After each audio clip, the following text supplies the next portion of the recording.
Have you ever seen or heard something you're familiar with, but it's just not right? It doesn't fit with your memories. You might think you're crazy, or more likely, you just assume you're misremembering.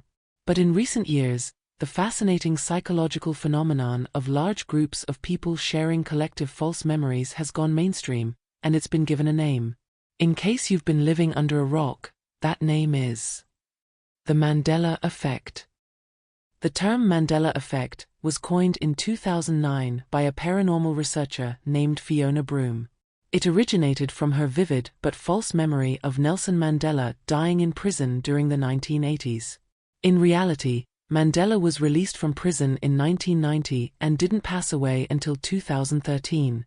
Broome discovered that many others shared this incorrect memory, leading to the concept's naming. There are 3 key features of a Mandela effect. Firstly, collective misremembering. Large groups of people share the same false memory. Secondly, confidence in that memory. Individuals firmly believe their recollection is accurate.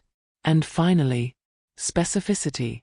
The false memory often involves very specific details. Additionally, many examples of the Mandela effect relate to movies, brands, or cultural icons.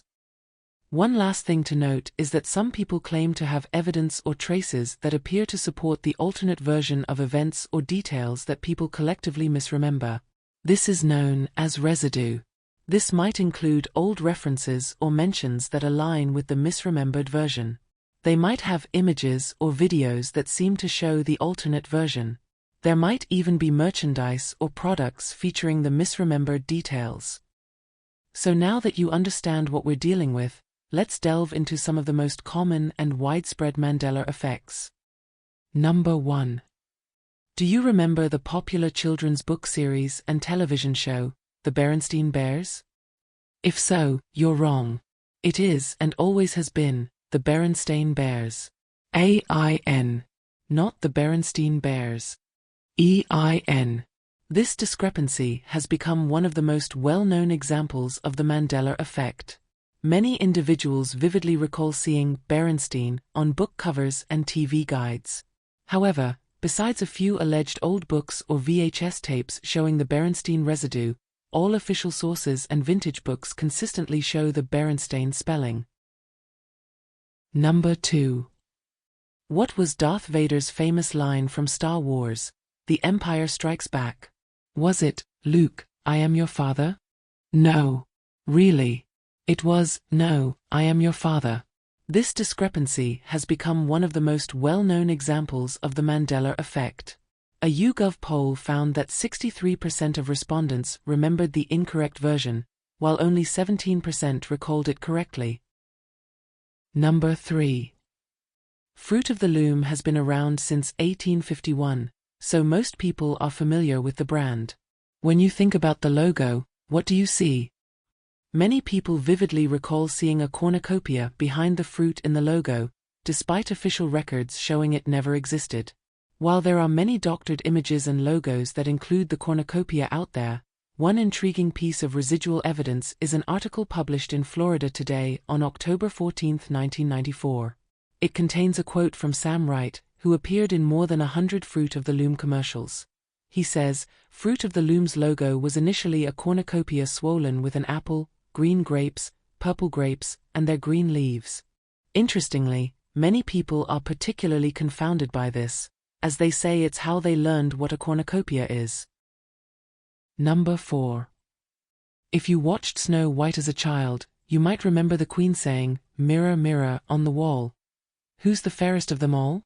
But, did she? The answer is, you guessed it, no.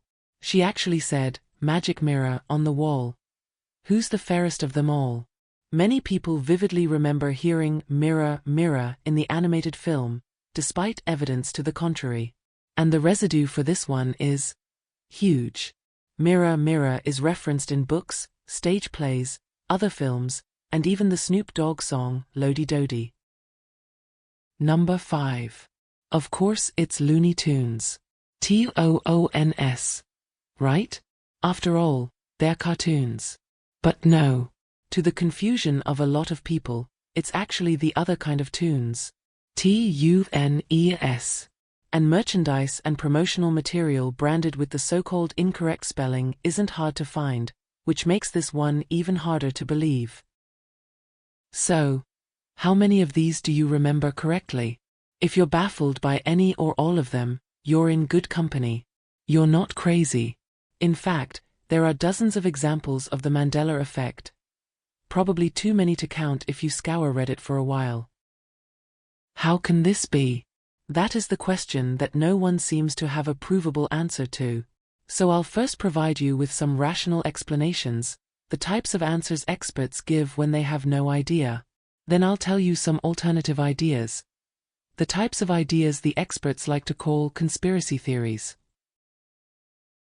Understanding the Mandela Effect requires insight into how memories are formed and recalled. Memories are not perfect recordings of events. In fact, our brains are surprisingly adept at creating and maintaining false memories that feel as authentic as real ones. The hippocampus is involved in forming new memories, but various factors influence how we remember things, factors like biases and perceptions, preconceptions and expectations, paying attention to different details, and memory changes over time as new information is acquired.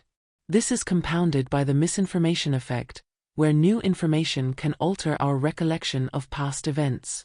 Our memories are also highly suggestible, easily influenced by external sources and others' opinions.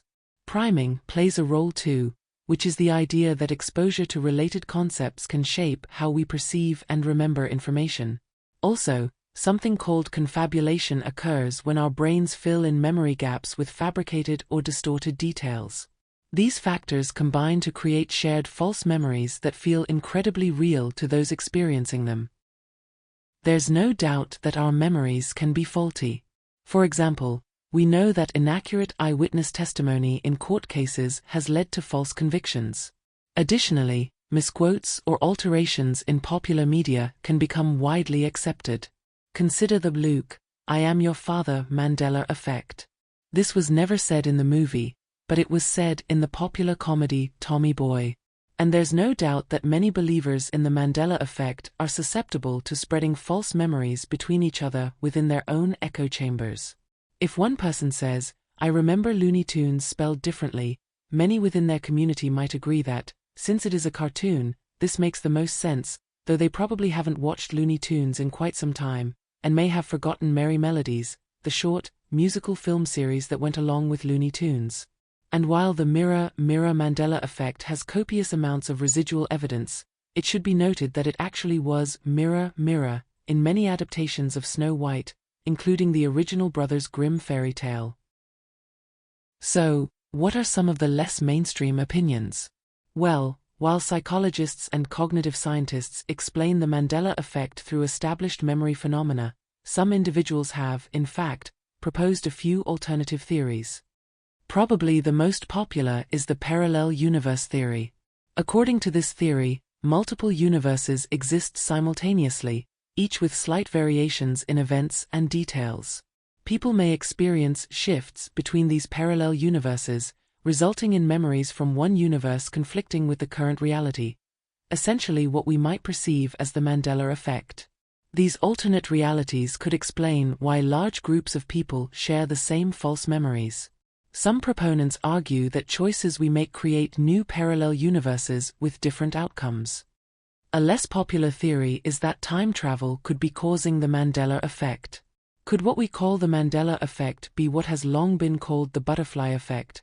The idea that small changes in the past could lead to significant alterations in the present? If time travel exists in the future, it's possible that time travelers are already among us, making subtle changes to the past. If true, why only some people are retaining memories from the original timeline before changes occurred is a mystery. Simulation theory is another popular explanation for the Mandela Effect. If you haven't heard of it, here's the gist. Our reality might be a computer-generated simulation created by a more advanced civilization. Sounds crazy, but this might be the most likely of the non-scientific theories out there. In fact, a lot of well-known, intelligent people are open to the idea of us living in a simulation, including the late theoretical physicist Stephen Hawking. The renowned astrophysicist Neil deGrasse Tyson has given better than 50-50 odds that the simulation hypothesis is correct. And most confident of all is SpaceX and Tesla CEO Elon Musk, who has stated that the odds of us living in base reality are 1 in billions.